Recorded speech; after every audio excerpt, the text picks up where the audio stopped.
itong transition po, pwede pang mag-negosyo. Ito yung karaniwang target ng microfinance. So one clear message, huwag po tayo magpanggap. Ang microfinance po ay hindi sa poorest of the poor. Why? Because the poorest of the poor are risk averse. Hindi po sila, kung meron silang matanggap na pera, hindi nila isusugal sa negosyo. Gagastusin nila sa pang-araw-araw na buhay nila. So hindi po pang poorest of the poor ang microfinance. Okay.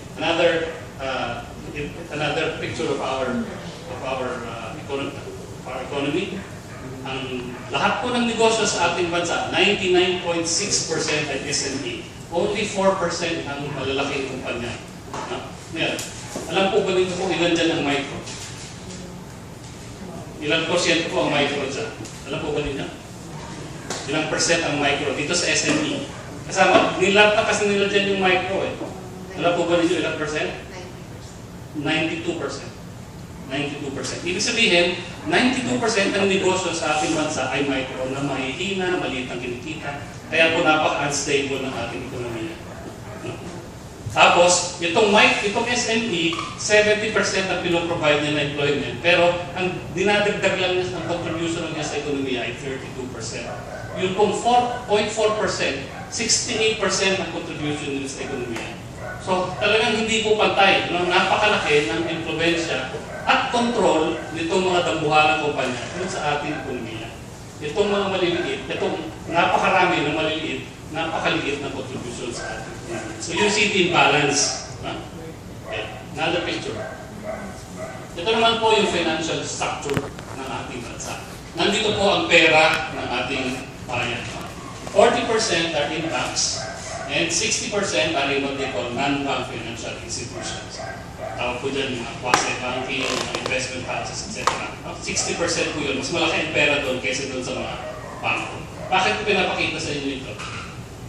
Sa tingin po ninyo, dito sa ang resources po ng ating financial resources ng ating bansa right now is in 13 trillion pesos ng financial system. Sa tingin po ninyo, saan pumapasok din yung nahihirap? Saan nakaka-access din yung nahihirap? Non-bank. Hindi po. Yun sa rural. Doon po non-bank, ito yung mga may hawak ng stocks, bonds, investment houses. Hindi po nakaka-access doon ng mga may hirap. The only possible entry of the poor into the financial system are the rural and cooperative banks. Pero, alam naman natin na hindi lahat ng kliyente ng rural bank ay mahirap.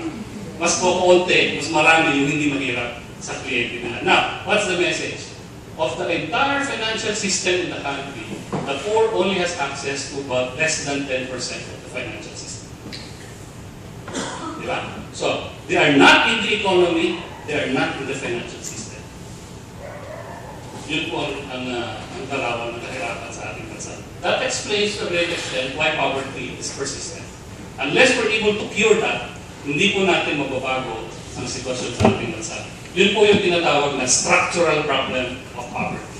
So there are two important studies to bear in mind. One is in 1992, yung Human Development Report, sabi na, lack of access to market opportunities is one of the biggest causes of inequity. Hindi kasama ang mahihirap sa pamilihan. No? They are excluded. Nakita niyo yung kanina dun sa triangle na pinakita ko. Pangalawa, sabi ng Department for International Development, pinag-aralan nila yung forms of capital. Sabi nila, there are 5 forms of capital. Human capital, which is health, education. Physical, natural capital, which is the environment. Physical capital, which is the highways and the infrastructure. No? Fourth is the financial capital, yung pera na nahawakan na. And fifth is social capital, community organizations, relationships. So, sabi nga, financial capital is the most versatile. Ibig sabihin, kung ikaw may pera, pwede kang bumili ng goods, you can buy education, etc. But it's also the least available to the poor. So again, exclusion from the market and then exclusion from the financial system. Again, that explains why poverty is persistent. We are only attacking one part of poverty, which is the financial aspect. But it is the most important because of these two reasons. If we are not able to correct, ito po yung entry point ng microfinance, no? Dito tayo pumapasok. Sa akin, this slide presents clearest picture of why microfinance is important. If we are not able to correct the situation, kahit na lumaki ng gusto ang ating ekonomiya, pero ganito pa rin ang itsura niya, marami pa rin mahirap. Mas dadami ang pera ng mga mayayaman, pero hindi konti ang mga mahirap kasi isa lang ang pinupuntahan ng kayamanan. Papunta lang lahat sa taas. Okay. So, pag-usapan natin ngayon yung microfinance. Ito po yung resulta ng aming mga pag-aaral. It's just a summary of general issues of what is the trend in microfinance at the moment. This is both locally and globally. Simulan natin yung una. Sabi nila, microfinance has become a global phenomenon and it has become commercialized. So, nung nagsimula siya sa Bangladesh, it's just a small program. Now, there are already 150 million people in the world benefiting from microfinance. Yan karami na po ang tinatawag. I'll just show you one slide. Ito po yung dami ng mga tinatawag nilang MIV, microinsurance, microfinance investment vehicles. Tingnan niyo kung gaano kalaki, gaano kabilis kumami yung mga nag-i-invest sa microfinance. And this is the growth of the investment. Bumaba lang ng gusto noong 2008 kasi nagkaroon na ng glut, masyado ng maraming players, kaya bumaba na yung return on their investment. But over this 8-year period, ganun kadami ang pumasok na financial institutions, big banks all over the world going to microfinance. This to you very clearly states na mainstream na siya, hindi na siya isang maliit na programa.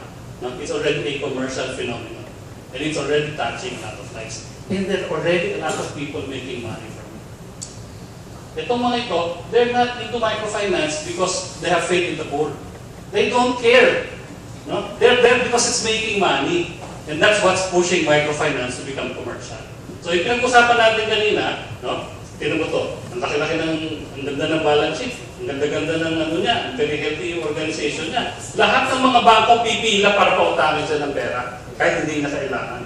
The biggest microfinance institution in the country, CARD, for those of you who are not aware, has 1,200,000 clients.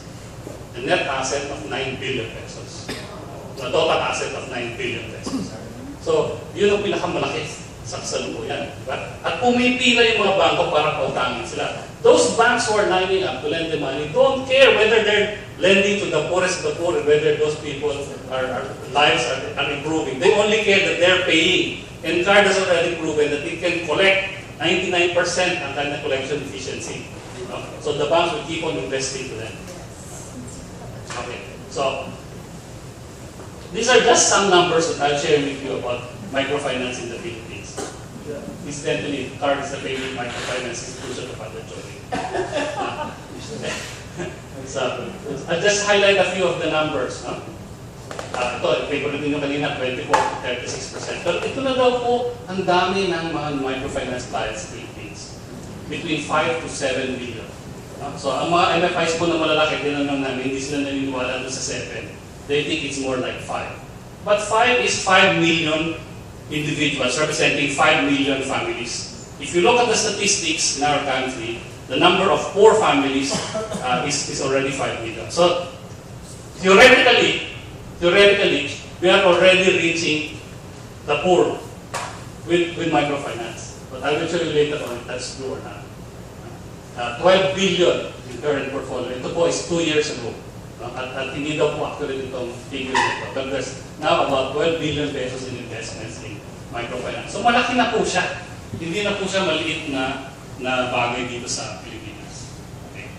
So, pag-usapan natin ngayon, ano naman yung impact sa kahirapan at poverty impact? Ako po ay nagtanong-tanong